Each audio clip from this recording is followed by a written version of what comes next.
El forastero llegó sin aliento a la estación desierta. Su gran valija, que nadie quiso cargar, le había fatigado en extremo. Se enjugó el rostro con un pañuelo, y con la mano en visera miró los rieles que se perdían en el horizonte. Desalentado y pensativo consultó su reloj, la hora justa en que el tren debía partir. Alguien, salido de quién sabe dónde, le dio una palmada muy suave. Al volverse el forastero se halló ante un viejecillo de vago aspecto ferrocarrilero. Llevaba en la mano una linterna roja, pero tan pequeña, que parecía de juguete. Miró sonriendo al viajero, que le preguntó con ansiedad: «Usted perdone, ¿ha salido ya el tren? Lleva usted poco tiempo en este país, necesito salir inmediatamente. Debo hallarme en T mañana mismo». Se ve que usted ignora las cosas por completo. Lo que debe hacer ahora mismo es buscar alojamiento en la fonda para viajeros, y señaló un extraño edificio ceniciento que más bien parecía un presidio. «Pero yo no quiero alojarme, sino salir en el tren». «Alquile usted un cuarto inmediatamente, si es que lo hay. En caso de que pueda conseguirlo, contrátelo por mes, le resultará más barato y recibirá mejor atención». «¿Está usted loco? Yo debo llegar a T mañana mismo». «Francamente, debería abandonarlo a su suerte. Sin embargo, le daré unos informes, por favor. Este país es famoso por sus ferrocarriles, como usted sabe. Hasta ahora no ha sido posible organizarlos debidamente, pero se han hecho grandes cosas en lo que se refiere a la publicación de itinerarios y a la expedición de boletos. Las guías ferroviarias abarcan y enlazan todas las poblaciones de la nación, se expenden boletos hasta para las aldeas más pequeñas y remotas. Falta solamente que los convoyes cumplan las indicaciones contenidas en las guías y que pasen efectivamente por las estaciones. Los habitantes del país así lo esperan. Mientras tanto, aceptan las irregularidades del servicio y su patriotismo les impide cualquier manifestación de desagrado». «Pero, ¿hay un tren que pasa por esta ciudad?». Afirmarlo equivaldría a cometer una inexactitud. Como usted puede darse cuenta, los rieles existen, aunque un tanto averiados. En algunas poblaciones están sencillamente indicados en el suelo mediante dos rayas. Dadas las condiciones actuales, ningún tren tiene la obligación de pasar por aquí. Pero nada impide que eso pueda suceder. Yo he visto pasar muchos trenes en mi vida y conocí algunos viajeros que pudieron abordarlos. Si usted espera convenientemente, tal vez yo mismo tenga el honor de ayudarle a subir a un hermoso y confortable vagón. ¿Me llevará ese tren a T? ¿Y por qué se empeña usted en que ha de ser precisamente a T? Debería darse por satisfecho si pudiera abordarlo. Una vez en el tren, su vida tomará efectivamente un rumbo. ¿Qué importa si ese rumbo no es el de T? Es que yo tengo un boleto en regla para ir a T. Lógicamente, debo ser conducido a ese lugar. ¿No es así? Cualquiera diría que usted tiene razón. En la fonda para viajeros podrá usted hablar con personas que han tomado sus precauciones, adquiriendo grandes cantidades de boletos. Por regla general, las gentes previsoras compran pasajes para todos los puntos del país. Hay quien ha gastado en boletos una verdadera fortuna. Yo creí que para ir a T me bastaba un boleto. Mírelo usted, el próximo tramo de los ferrocarriles nacionales va a ser construido con el dinero de una sola persona que acaba de gastar su inmenso capital en pasajes de ida y vuelta para un trayecto ferroviario, cuyos planos, que incluyen extensos túneles y puentes, ni siquiera han sido aprobados por los ingenieros de la empresa. Pero el tren que pasa por T, ya se encuentra en servicio. Y no solo ese. En realidad, hay muchísimos trenes en la nación, y los viajeros pueden utilizarlos con relativa frecuencia, pero tomando en cuenta que no se trata de un servicio formal y definitivo. En otras palabras, al subir a un tren, nadie espera ser conducido al sitio que desea. ¿Cómo es eso? En su afán de servir a los ciudadanos, la empresa debe recurrir a ciertas medidas desesperadas. Hace circular trenes por lugares intransitables. Esos convoyes expedicionarios emplean a veces varios años en su trayecto, y la vida de los viajeros sufre algunas transformaciones importantes. Los fallecimientos no son raros en tales casos, pero la empresa, que todo lo ha previsto, añade a esos trenes un vagón capilla ardiente y un vagón cementerio. Es motivo de orgullo para los conductores depositar el cadáver de un viajero lujosamente embalsamado en los andenes de la estación que prescribe su boleto. En ocasiones, estos trenes forzados recorren trayectos en que falta uno de los rieles.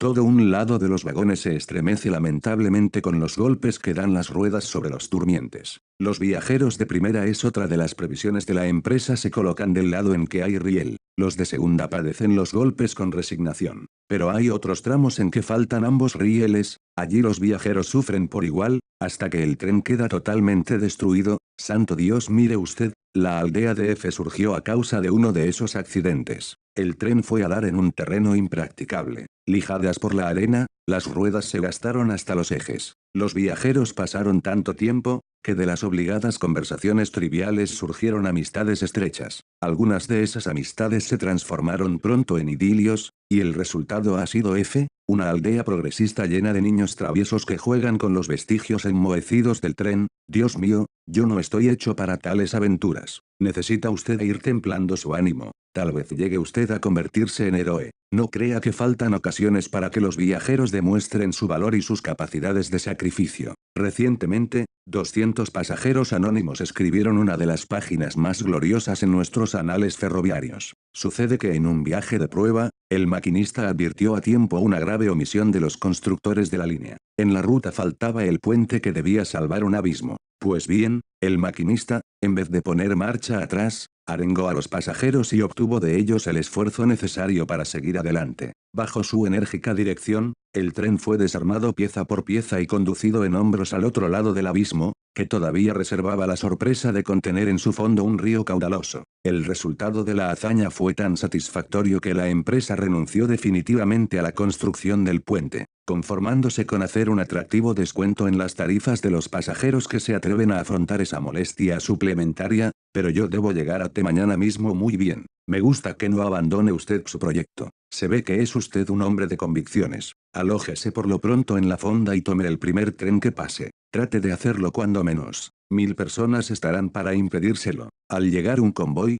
los viajeros, irritados por una espera demasiado larga, salen de la fonda en tumulto para invadir ruidosamente la estación. Muchas veces provocan accidentes con su increíble falta de cortesía y de prudencia. En vez de subir ordenadamente se dedican a aplastarse unos a otros, por lo menos, se impiden para siempre el abordaje, y el tren se va dejándolos amotinados en los andenes de la estación. Los viajeros, agotados y furiosos, maldicen su falta de educación, y pasan mucho tiempo insultándose y dándose de golpes, y la policía no interviene. Se ha intentado organizar un cuerpo de policía en cada estación, pero la imprevisible llegada de los trenes hacía tal servicio inútil y sumamente costoso. Además, los miembros de ese cuerpo demostraron muy pronto su venalidad, dedicándose a proteger la salida exclusiva de pasajeros adinerados que les daban a cambio de esa ayuda todo lo que llevaban encima. Se resolvió entonces el establecimiento de un tipo especial de escuelas, donde los futuros viajeros reciben lecciones de urbanidad y un entrenamiento adecuado. Allí se les enseña la manera correcta de abordar un convoy, aunque esté en movimiento y a gran velocidad. También se les proporciona una especie de armadura para evitar que los demás pasajeros les rompan las costillas, pero una vez en el tren,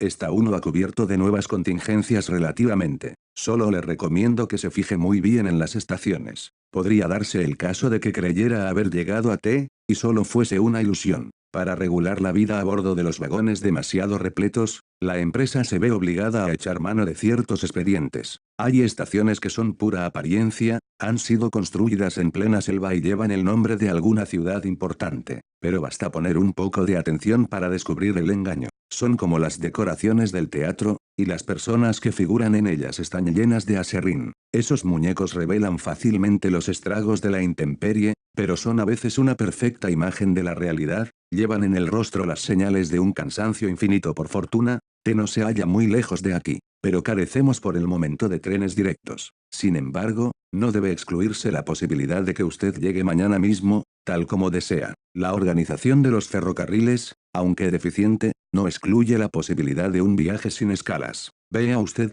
hay personas que ni siquiera se han dado cuenta de lo que pasa. Compran un boleto para ir a T, viene un tren, suben, y al día siguiente oyen que el conductor anuncia, hemos llegado a T. Sin tomar precaución alguna, los viajeros descienden y se hallan efectivamente en T. ¿Podría yo hacer alguna cosa para facilitar ese resultado? Claro que puede usted. Lo que no se sabe es si le servirá de algo. Inténtelo de todas maneras. Suba usted al tren con la idea fija de que va a llegar a T. No trate a ninguno de los pasajeros. Podrán desilusionarlo con sus historias de viaje, y hasta denunciarlo a las autoridades. ¿Qué está usted diciendo? En virtud del estado actual de las cosas, los trenes viajan llenos de espías. Estos espías, voluntarios en su mayor parte, dedican su vida a fomentar el espíritu constructivo de la empresa. A veces uno no sabe lo que dice y habla solo por hablar. pero ellos se dan cuenta enseguida de todos los sentidos que puede tener una frase, por sencilla que sea. Del comentario más inocente saben sacar una opinión culpable. Si usted llegara a cometer la menor imprudencia, sería aprehendido sin más, pasaría el resto de su vida en un vagón cárcel o le obligarían a descender en una falsa estación perdida en la selva. Viaje usted lleno de fe, consuma la menor cantidad posible de alimentos y no ponga los pies en el andén antes de que vea ente alguna cara conocida, pero yo no conozco ente a ninguna persona. En ese caso redoble usted sus precauciones. Tendrá, se lo aseguro, muchas tentaciones en el camino. Si mira usted por las ventanillas, está expuesto a caer en la trampa de un espejismo. Las ventanillas están provistas de ingeniosos dispositivos que crean toda clase de ilusiones en el ánimo de los pasajeros. No hace falta ser débil para caer en ellas. Ciertos aparatos, operados desde la locomotora, hacen creer, por el ruido y los movimientos, que el tren está en marcha. Sin embargo, el tren permanece detenido semanas enteras, mientras los viajeros ven pasar cautivadores paisajes a través de los cristales. ¿Y eso qué objeto tiene? Todo esto lo hace la empresa con el sano propósito de disminuir la ansiedad de los viajeros y de anular en todo lo posible las sensaciones de traslado. Se aspira a que un día se entreguen plenamente al azar, en manos de una empresa omnipotente, y que ya no les importe saber a dónde van ni de dónde vienen. Y usted ha viajado mucho en los trenes. Yo, señor, solo soy guardagujas 1. A decir verdad, soy un guardagujas jubilado, y solo aparezco aquí de vez en cuando para recordar los buenos tiempos. No he viajado nunca, ni tengo ganas de hacerlo. Pero los viajeros me cuentan historias. Sé que los trenes han creado muchas poblaciones además de la aldea de F, cuyo origen le he referido. Ocurre a veces que los tripulantes de un tren reciben órdenes misteriosas. Invitan a los pasajeros a que desciendan de los vagones, generalmente con el pretexto de que admiren las bellezas de un determinado lugar. Se les habla de grutas, de cataratas o de ruinas célebres. 15 minutos para que admiren ustedes la gruta tal o cual, dice amablemente el conductor. Una vez que los viajeros se hallan a cierta distancia, el tren escapa a todo vapor, y los viajeros vagan desconcertados de un sitio a otro durante algún tiempo, pero acaban por congregarse y se establecen en colonia. Estas paradas intempestivas se hacen en lugares adecuados, muy lejos de toda civilización y con riquezas naturales suficientes. Allí se abandonan lores selectos, de gente joven, y sobre todo con mujeres abundantes. ¿No le gustaría a usted pasar sus últimos días en un pintoresco lugar desconocido, en compañía de una muchachita? El viejecillo sonriente hizo un guiño y se quedó mirando al viajero, lleno de bondad y de picardía. En ese momento se oí un silbido lejano. El guardagujas dio un brinco, y se puso a hacer señales ridículas y desordenadas con su linterna. ¿Es el tren?, preguntó el forastero. El anciano echó a correr por la vía, desaforadamente. Cuando estuvo a cierta distancia, se volvió para gritar: «Tiene usted suerte. Mañana llegará a su famosa estación». «¿Cómo dice que se llama X?», contestó el viajero. En ese momento el viejecillo se disolvió en la clara mañana. Pero el punto rojo de la linterna siguió corriendo y saltando entre los rieles, imprudente, al encuentro del tren. Al fondo del paisaje, la locomotora se acercaba como un ruidoso advenimiento.